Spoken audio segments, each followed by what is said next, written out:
రేవంత్ రెడ్డి కూడా ఇలా మాట్లాడుతుండు. అయ్యా రేవంత్ రెడ్డి, అసలు తెలంగాణ ఉద్యమంలో నీ మీద ఒక్క కేసు ఉన్నదా? ఒక్క కేసు? మా మీద వందల కొద్ది కేసులు ఉన్నాయి, 370 కేసులున్నాయి నా మీద. నీ మీద ఒక్క కేసు ఉన్నదా? నువ్వు ఒక్కనాడన్నా తెలంగాణ కోసం రాజీనామా చేసినావా రేవంత్ రెడ్డి? రైలు రోకో చేసినావా నీ ముఖానికి?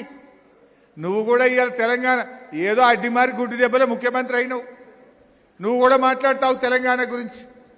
ఆనాడు తెలంగాణ ఉద్యమకారుల మీద ఇదే కరీంనగర్కు పోతూ తుపాకీ పట్టుకొని బయలుదేరిన రైఫిల్ రెడ్డివి నువ్వు. తెలంగాణ ఉద్యమ చరిత్ర రాస్తే కేసీఆర్ త్యాగాల గురించి రాస్తారు, రేవంత్ రెడ్డి ద్రోహం గురించి రాయాల్సి వస్తుంది. నీదొక బ్లాక్ పేజ్.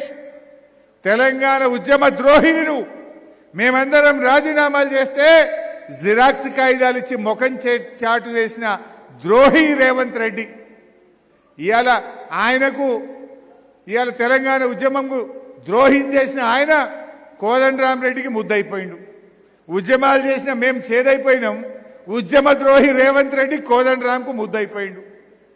ఏనాడన్నా ఉద్యమం చేస్తేవా? జై తెలంగాణ అంటివా? అమరుల పాడెమోస్తీవా? రాజీనామా చేస్తేవా? ఏనాడు నువ్వు ఉద్యమంలో పాల్గొన్నావు? ఇలా ఇంకా బాధ కలుగుతా ఉంది నాకు.